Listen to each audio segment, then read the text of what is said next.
May tamang luto po ng pork chop para hindi po siya dry. Pag nagluluto ako ng pork chop, hinihiwalay ko dito. Kasi pag magfa-fry ako, UUP yan. At saka hindi napantay yung luto ko. Hinihati ko siya ng ganito. Yan po. Toyo lang at saka paminta yung ating gagamitin. Lagyan natin ng paminta. By the way, sa mga gustong mag-order ng kiniing, available na po tayo. Meron din po tayong gourmet kiniing. Maglagay lang tayo ng konting mantika. No?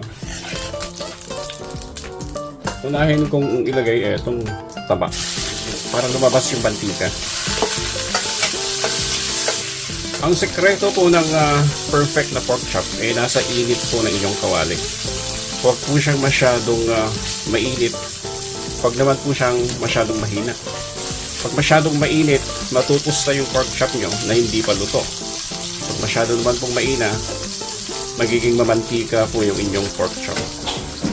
Saka po natin ilagay yung ating mga pork chop isa-isa. At ang masarap na pork chop, hindi po siya dry. Hindi po siya tostado. Okay, although yung mga iba, gusto nila yung tostado, pero para sa akin po talaga, mas maganda yung may moisture pa rin.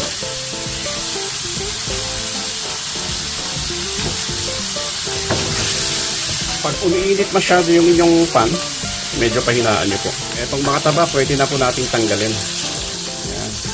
So makikita nyo, hindi po siya tostado, hindi po siya undercooked. Juicy pa rin siya, hindi po siya dry. Dapat ganyan na yung pork